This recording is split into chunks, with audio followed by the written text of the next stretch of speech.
tout au long de ces journées.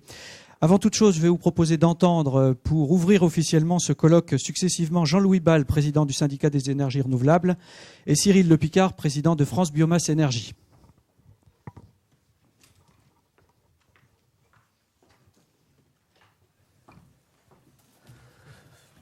Bonjour à toutes et à tous et bienvenue donc à ce troisième colloque biomasse du CER, donc biomasse au sens large, puisque cette année-ci donc nous ouvrons le champ au biogaz et au biocarburant.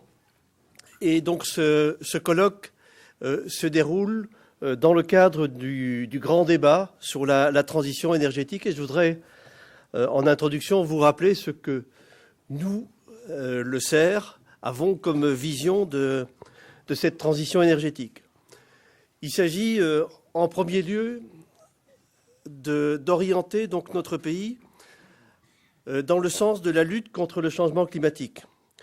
La France doit se placer donc parmi les pays leaders dans cette action, même si les émissions de gaz à effet de serre de la France, c'est seulement 1,2% des émissions mondiales de CO2. Néanmoins, la France et avec elle l'Europe se doivent d'être les leaders de cette lutte. Il s'agit donc pour nous, dans la transition énergétique, de réduire avant tout les consommations de combustibles fossiles qui sont par ailleurs des combustibles importés. Et donc, il s'agit donc de réduire le déficit de la balance commerciale énergétique.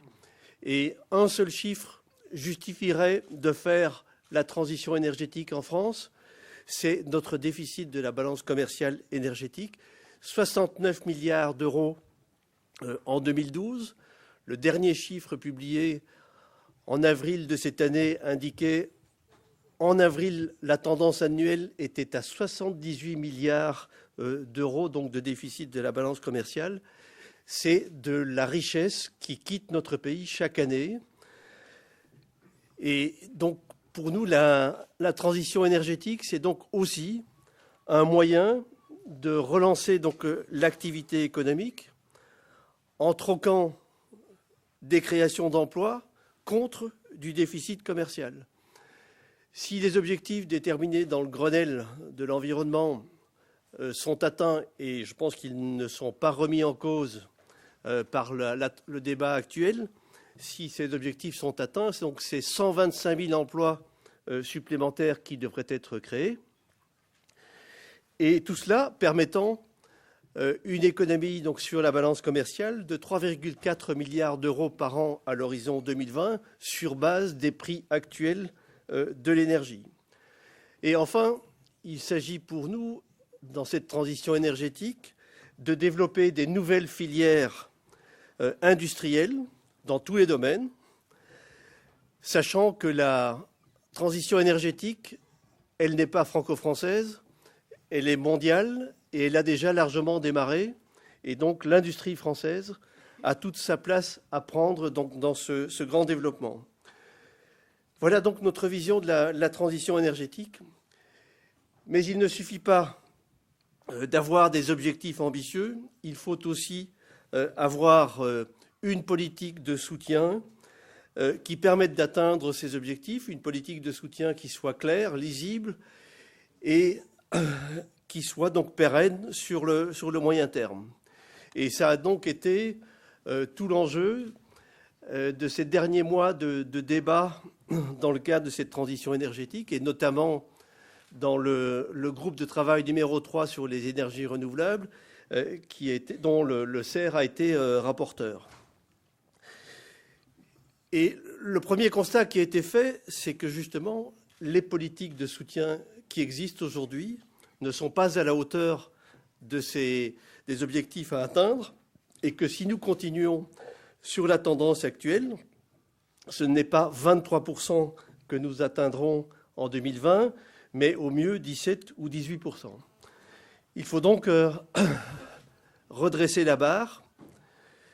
Et dans le cadre de ce débat, s'il y a bien quelque chose qui est assez frappant, c'est à quel point l'ensemble des filières biomasse ont été des filières de consensus ou de quasi-consensus dans ce débat. Tout le monde s'accorde pour dire qu'il faut dynamiser la filière bois. Je dis bien la filière bois, pas uniquement la filière bois-énergie, c'est l'ensemble de la filière bois qui doit être dynamisée. Et donc vous aurez, à l'occasion de ce colloque, à entendre donc les députés Jean-Yves Collet et François-Michel Lambert présenter donc les grandes conclusions de leur rapport. À cet égard, je ne peux que déplorer la décision du Conseil constitutionnel de revenir sur l'obligation d'incorporation du bois donc dans la construction. Plus il y a de bois d'œuvre dans la construction et plus il y a de bois énergie à côté. Je rappelle que la place de la biomasse dans les objectifs du Grenelle, c'est plus de 50% de ces objectifs. Et ensuite, il se décline suivant donc les différentes filières ou les différentes applications. Donc Cyril Le Picard va revenir en détail sur ces différentes applications, mais je voudrais quand même les rappeler. La chaleur renouvelable dans les grandes applications, donc avec le fonds chaleur, dont il faut absolument doubler la dotation si l'on veut atteindre les objectifs 2020, et qui doit être complété d'un fonds de mobilisation de la biomasse. Il faut continuer, en tirant les leçons des années précédentes, il faut continuer le développement de la cogénération biomasse, en revenant probablement, dans un premier temps en tout cas, à un tarif qui soit à un niveau suffisant. Il faut continuer à développer le bois dans le secteur domestique, donc le bois dans le chauffage des habitations individuelles, continuer la politique de qualité qui a été menée ces derniers temps, ces dernières années, avec les labels Flamme Verte, les labels Calibois pour la qualité des installations.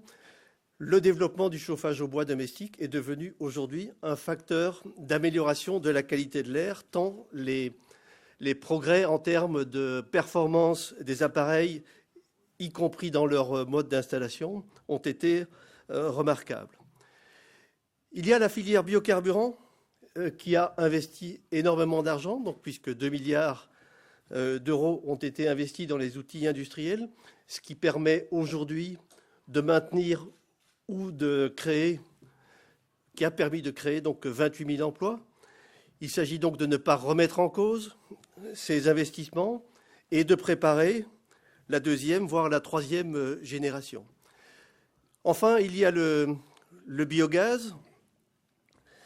Le biogaz qui, peut-être, on a largement sous-estimé son potentiel dans les dernières années, mais donc ce potentiel est tout à fait important. Et cela peut être le développement de la méthanisation et du biogaz, l'occasion donc de créer pour nos agriculteurs des revenus supplémentaires. Et j'entends souvent le milieu agricole français se plaindre du regain de compétitivité de l'agriculture allemande. Je pense que ce n'est pas un hasard et c'est bien lié notamment au développement des énergies renouvelables dans le milieu agricole et particulièrement donc le développement du biogaz. Et donc nous aurons à en tirer toutes les conclusions. Et à ce sujet, je voudrais signaler la création donc, qui a été annoncée récemment de l'Office franco-allemand des énergies renouvelables. Préexistait auparavant donc un bureau de coordination depuis 2004, un bureau de coordination qui dans un premier temps s'occupait uniquement de l'énergie éolienne.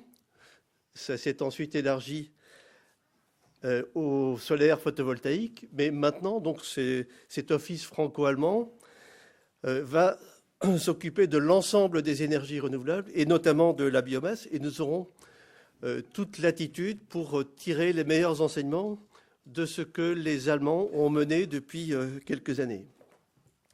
Le biogaz, il a notamment besoin de ce qu'on appelle volontiers aujourd'hui un choc de simplification. Je pense que plutôt que simplification, il s'agit plutôt de rationalisation ou de modernisation du droit de l'environnement. Et à cet égard, je voudrais vous signaler que je vais devoir vous quitter dans quelques minutes parce que j'ai été invité donc par la ministre Delphine Batho a participé ce jour même aux États généraux de la modernisation de l'environnement. Et Delphine Batho donc, est retenue toute la journée par ces États généraux et donc ne pourra pas être présente aujourd'hui. Néanmoins, elle a voulu s'associer à nous et elle viendra conclure nos journées demain à 17h. Et je vous demande donc de faire un effort pour être tous présents lorsqu'elle viendra demain. Elle mène en ce moment, donc avec le débat sur la transition énergétique et le projet de loi qui va suivre, elle mène un combat en faveur du développement des énergies renouvelables. Et donc nous avons, je pense, à la soutenir le plus chaleureusement possible. Je vous remercie de votre attention.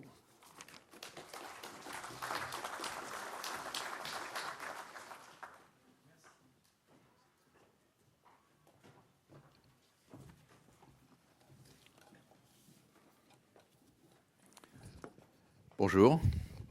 Bonjour à tous, mesdames, messieurs les présidents, il y en a dans cette salle certainement, chers collègues, mes chers amis, nous en avons aussi. Je suis très heureux d'être là parmi vous aujourd'hui et très heureux de m'adresser à vous. Les projets récents et novateurs dont nous allons parler durant ces 2 journées représentent une véritable dynamique pour les entreprises ayant cru à la filière biomasse. Je tiens à vous remercier de votre présence et à saluer le travail de ceux qui se sont impliqués dans la préparation de ce colloque. Je remercie aussi les intervenants qui nous permettront de participer à des débats de très haute qualité et, bien évidemment, très enrichissants. Le syndicat des énergies renouvelables, notre président l'a dit tout à l'heure, regroupe l'ensemble des métiers de la filière, des filières des énergies renouvelables, parmi laquelle, bien sûr, la biomasse, qui constitue la principale source d'énergie renouvelable de notre pays. France Biomasse Énergie, que j'ai l'honneur de présider, est la commission biomasse du syndicat des énergies renouvelables. Son champ d'action couvre les usages énergétiques de la biomasse, chaleur, électricité, gaz et carburant. Pour les secteurs du collectif, de l'industrie, du tertiaire et de l'individuel. Sachez que malgré tout l'intérêt de la filière chauffage au bois domestique, je dis bien au bois domestique, nous n'aurons pas le temps d'en discuter de manière approfondie lors de ce colloque. Ce sujet intéressant fait l'objet d'une commission très dynamique au sein du CER, avec de nombreuses actions qui sont régulièrement menées. France Biomasse Énergie se concentre, lui, sur 3 grands domaines, le bois énergie et les biocombustibles solides, le biogaz issu de la méthanisation et les biocarburants. France Biomasse Énergie a notamment pour mission de représenter les professionnels de la valorisation énergétique de la biomasse, de l'amont à l'aval de la filière. Nous nous investissons pour fédérer les acteurs des bioénergies afin de parvenir à obtenir des mesures conduisant au développement optimal de leurs entreprises. Le colloque que nous organisons pour la première fois sur 2 jours est un des moyens de nous permettre d'échanger avec vous, avec divers acteurs de la filière, avec les pouvoirs publics et avec les politiques. 2 jours seront certainement trop courts pour aller jusqu'au bout des échanges tant l'intérêt et les enjeux sont élevés. Mais grâce au programme que nous vous proposons, nous ferons en sorte d'approfondir les discussions au maximum en abordant l'ensemble des sujets traités des filières. Nous démarrerons effectivement par une journée consacrée au bois énergie et aux biocombustibles. Lors de la seconde journée, où je vous espère aussi nombreux, nous nous intéresserons le matin au biogaz et l'après-midi au biocarburant. Comme l'a souligné Jean-Louis Bal il y a quelques minutes, depuis 2009, date du Grenelle de l'environnement, l'essor des énergies renouvelables est absolument considérable et nous devons être des acteurs majeurs de ce développement. La biomasse est plus que jamais au cœur de nombreuses discussions. À nous de mettre toute notre énergie pour faire reconnaître son importance. Nous avons la conviction que le bois énergie et les biocombustibles, le biogaz et les biocarburants ont un rôle clé à jouer pour atteindre les objectifs Grenelle et plus largement ceux du paquet énergie-climat européen. La valorisation de la biomasse est indispensable à la réalisation de ces objectifs. Je rappelle une fois de plus que le Grenelle prévoit 23% d'énergie de sources renouvelables dans les années 2020, avec 58% d'énergie renouvelable issue de notre biomasse, qui produirait 11% du total de l'électricité renouvelable. 83% du total de la chaleur renouvelable et plus de 90% de l'énergie renouvelable mise en œuvre dans le secteur des transports.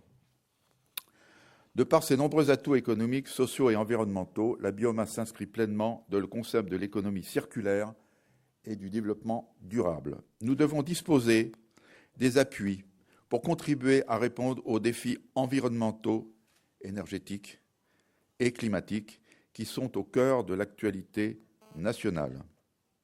Les sujets liés à l'économie et à la création d'emplois et de valeur ajoutée sur les territoires le sont tout autant. Nos filières ont bien intégré ces enjeux-là pour orienter leur politique de développement. Les acteurs français disposent de tous les atouts nécessaires à leur essor. Gisement très important de bois-énergie avec l'une des premières forêts d'Europe, potentiel important de développement de la méthanisation et des biocarburants et globalement des savoir-faire multiples, souvent proches de l'excellence. La filière française de bois-énergie excelle aussi dans le secteur domestique, je l'ai dit tout à l'heure. Les filières biomasse françaises se structurent de plus en plus autour de différentes organisations allant de PME aux grandes entreprises avec des opérateurs présents dans toutes les chaînes de valeur, employant depuis quelques années et de plus en plus des dizaines de milliers de personnes. Les enjeux de la biomasse sont tels qu'elles font l'objet de rapports tout récemment diffusés, dont certains rapporteurs nous feront l'honneur de venir cet après-midi. Il s'agit bien sûr du rapport sur la forêt et la filière bois du député de Lyon, Jean-Yves Collet, et du rapport sur la biomasse du député des Bouches-du-Rhône, François-Michel Lambert. Dans le cadre des débats sur la transition énergétique et notamment dans le livrable du groupe de travail traitant des énergies renouvelables, il est rappelé la place prépondérante de la biomasse dans le mix énergétique et la nécessité de poursuivre ou de mettre en place certaines mesures pour encourager le développement des filières. J'en donnerai quelques exemples. Évidemment, redynamiser la filière bois pour permettre la production de sous-produits valorisables d'un point de vue énergétique. Doter le fonds chaleur pour permettre d'atteindre les objectifs de chaleur renouvelable. Appuyer le développement de cogénération biomasse de petite taille via un mécanisme tarifaire adapté. Soutenir le biogaz pour de différentes valorisations et soutenir aussi la substitution de carburants fossiles par des carburants efficaces. Nous mettrons tout ça en valeur tout au long de ce colloque. Donc l'objectif de ces 2 journées est bien de poursuivre les échanges entre les acteurs des filières.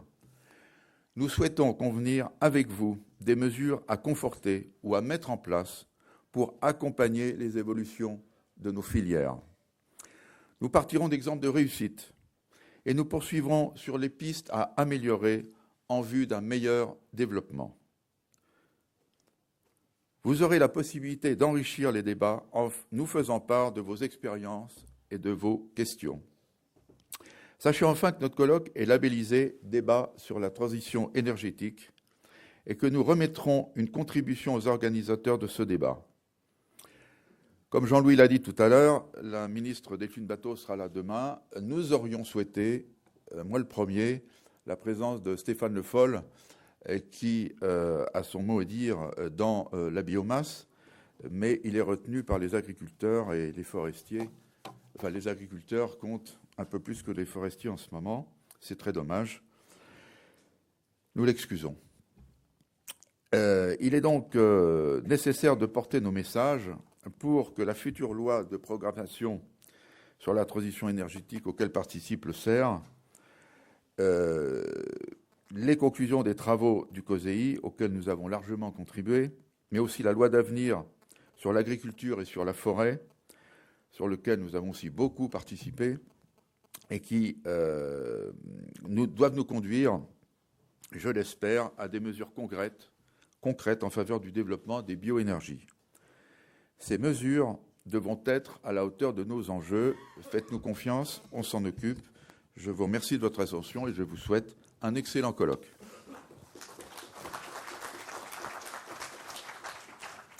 Merci, Monsieur Le Picard, Monsieur Bal, pour ces introductions. Cette ouverture officielle, comme je vous le disais tout à l'heure, juste avant de